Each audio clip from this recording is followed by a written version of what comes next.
I'm with Mohammad Rabah, the Executive Director of the Palestinian Circus School. Now, Mohammad, what is the Palestinian Circus School? Palestinian Circus School is a non-profit organization established in 2006. The idea is circus is a very magnificent tool because it allows you to explore yourself and your limits and your abilities, and it allows you to connect with the others and to explore the values and your relationship with others. And it's also a tool to express your feelings, your causes, your ideas and performances to the community, so you have always this critical eye where you see things and then reflect about it and then try to express it using your body or the skill you do it. And circus is a very ancient performing art. It always exists in all the civilization, in the streets, in palaces, in festivals, carnivals, all the celebrations. It's always connected with feelings of joy and hope and celebration of community, let's say. And in Palestine, we need that a lot,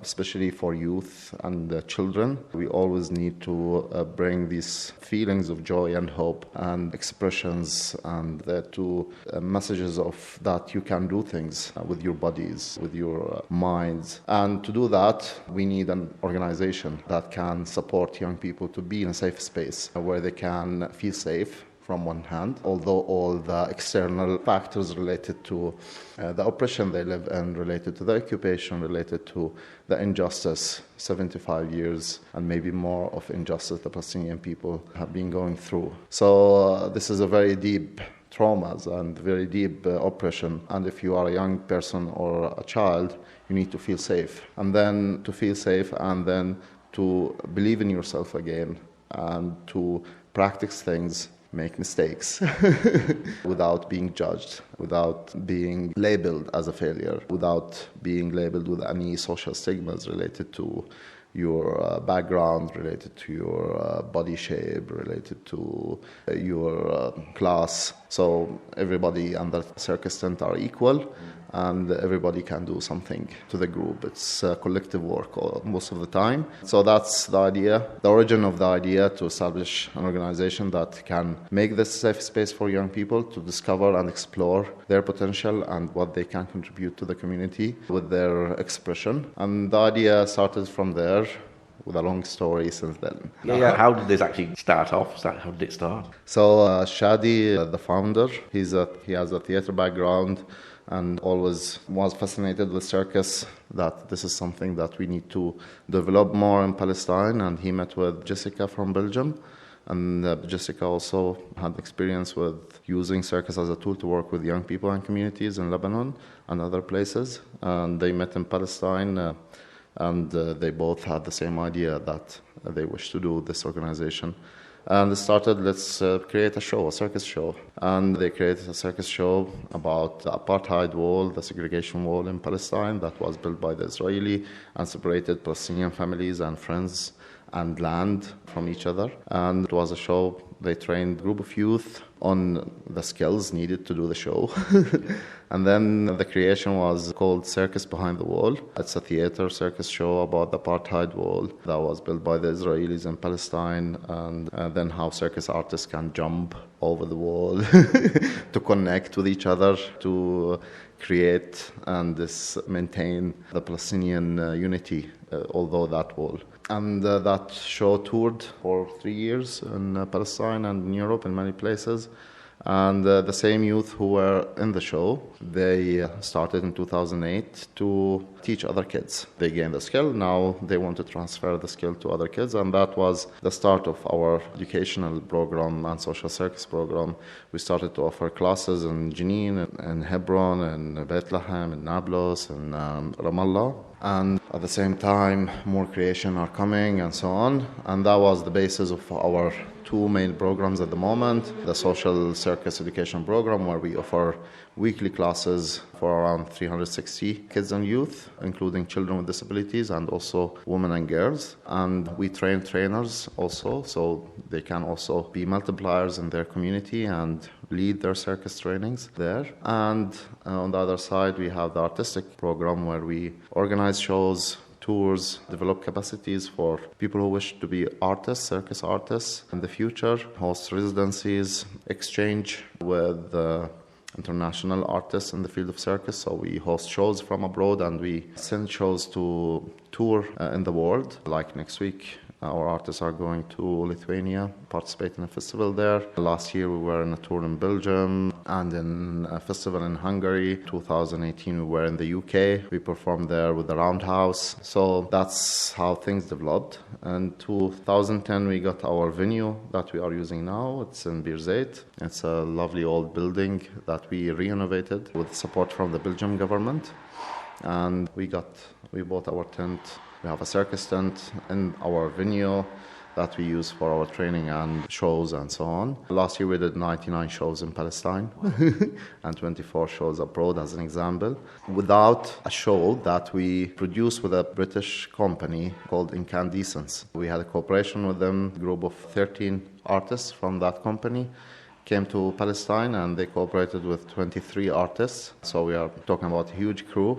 And they made a production called Circle Farah, the Circus of Joy, and in 1 week. And it was a very amazing show. That was in April 2022, and we were supposed to tour with that show 6 times here, 6 shows. But there was political escalation, with a lot of violence from the Israeli army in Jenin, in Jerusalem, and in Gaza, and the atmosphere didn't allow us to do that show. So we did it only here in the tent for the artists' families and friends. You've got a tent outside. Is this something very unique for Palestine? The tent is always connected with the Palestinians because it is a symbol of being replaced and what happened to the Palestinians in the past that they... in 1948 and 1967, in 1948, more than 700,000 Palestinians were displaced and they lost their houses and lands. And they are still today in the 3rd generation after 75 years living in refugee camps in West Bank, in Gaza, in Egypt, in Syria, in Lebanon, and in Jordan, and also many of them also left to other parts of the world. And they lived in the tent, the first moment of establishing these refugee camps. But our tent, we hope it's different. It's, as I said, it's a safe space. It's a magical space where everything can happen. Everyone is equal under this tent. The values that we believe in are, it's accessible. We offer it for free for many organization groups and artists to use it. And we hope to have a circus tent everywhere. That's our dream.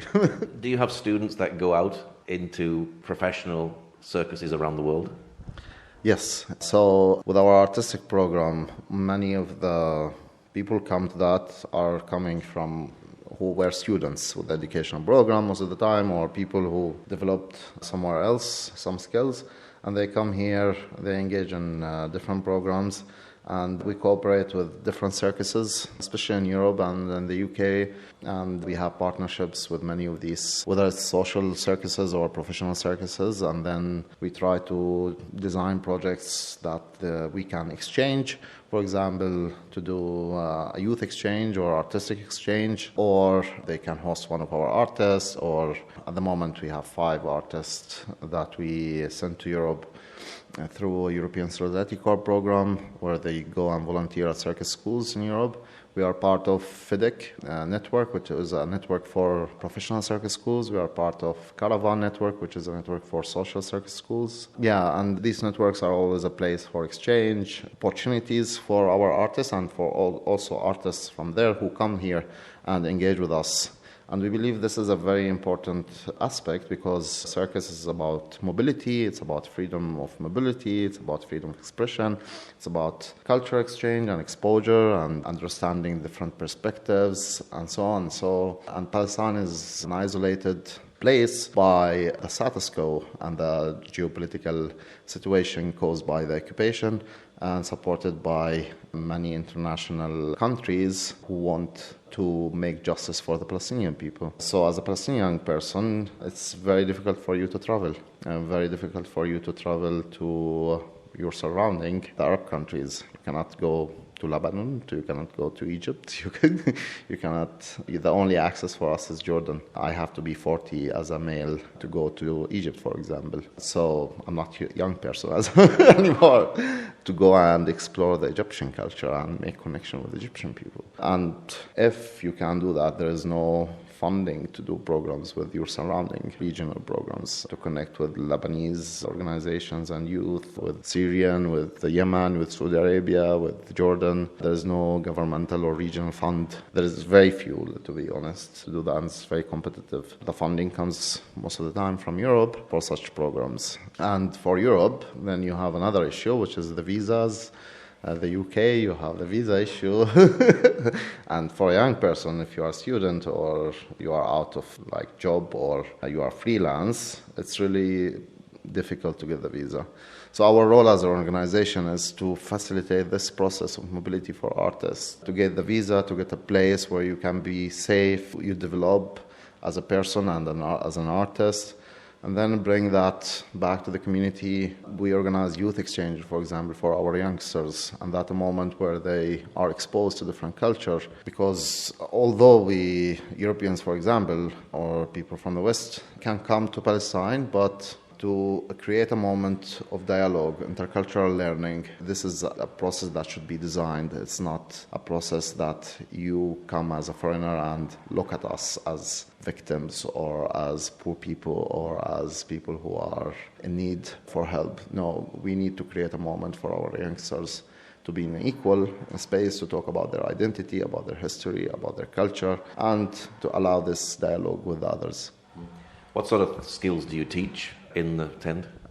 The circus skills. In the circus, there are more than 18 disciplines, but we teach what our trainers can offer, and sometimes we host teachers and volunteers from abroad who can teach extra skills. The basics ones we teach are juggling with all its disciplines, diablos or juggling balls or juggling clubs, balance, rolla bola or walking the rope, aerials, trapeze or tissue, and acrobatic, group acrobatic or acro dance, Chinese pole, tetraboard. These are the specialization that we teach in general. And then how you mix all these together. And then if we host volunteers or teachers with another discipline, we open an intensive workshop for our students and artists for that. We always need for people who wish to support us with their contribution as volunteers or teachers or even to support us as an organization. What sort of things do you do with women and people with disabilities? Okay, so we work with 4 organized centers for children with disabilities, mainly mental disabilities or intellectual disabilities in Tulkarem and Ramallah. And that was an experiment that started by a passion from one of our trainers. He wanted to explore if circus can be used with children with disabilities. So that trainer, he went to a center for children with disabilities, the Star Mountain, next to us here, very close.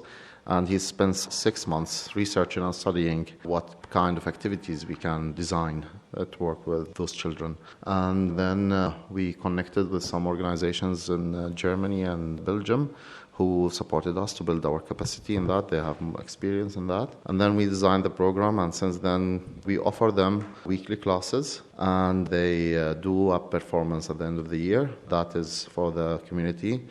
And what we changed this year, that we created an artistic group from the children with disability who can go and perform to advocate for the rights of the children with disability and to be seen on the stage as an artist, not people who need empathy. So with this artistic group, we wish to go to schools and perform there, to break many stereotypes about people with disabilities, to advocate for their rights for inclusion. And we have support for that program from Medical Aid for the Palestinian. It's a UK-based organization based in London, and we both cooperate in that part, and also to use circus as a tool for to support the well-being of children and the mental health of Palestine. With women, started in 2008, we cooperated with a center in Jenin. It's a girls' rehabilitation centers for girls who drop out from schools or they have social or economic challenges. And in that center, they have 40 girls. So we work there to integrate circus as part of the life skill training for the girls between 2008 till 2022. It was a governmental program the government decided to close it last year. And that experience to work with the girls allowed us to develop a complete program only for girls and women. And the idea behind that is that in many communities in Palestine, if you offer only mixed gender classes, you decide by decision, by choice, that you are excluding many women because of cultural obstacles. Many women will not join these mixed gender classes. So we started to expand the idea that we also offer exclusive classes only for women. Is this helping to build confidence, and do you see a change in the lives of particularly the women and the disabled kids? Of course, we always collect data from our participants, whether they are youth, children with disabilities, their families, people who they work with, the women.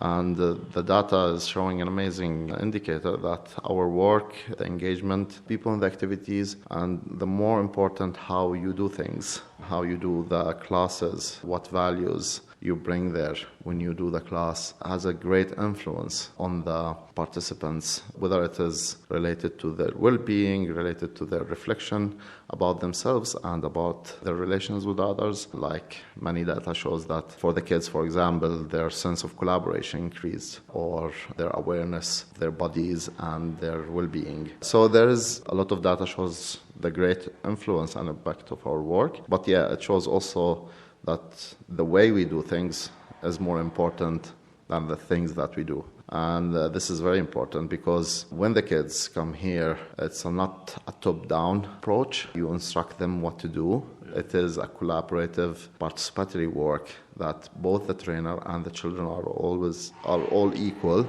and they decide together what to do. It's all about trust, about dialogue, about respect, about inclusion. So you practice all these values in every aspect of the class, from the preparation till the reflection at the end of the class. And that's where the impact happens. Are you making a difference in the community? That's another thing that's really difficult to measure here in Palestine, because we are one factor, and we hope that we are a big factor, but unfortunately the external factors in Palestine are very huge. We are talking about very bad economic situation, especially for families in many areas like refugee camps and rural areas. And there is a feeling of unsafe in the community. There's a feeling that we cannot trust many people as we used before as a community. So everything is happening is the opposite for what we are doing here in the community. And this creates a big contradiction. And of course, the external factors are stronger than us, to be honest. But we believe that we are not alone. And there are many organizations in the Palestinian community and are doing many efforts similar to us, but maybe using different tools. And we hope that these collective efforts, maybe it's not coordinated, maybe it is not talking about, we hope it can contribute small efforts here and there to change something.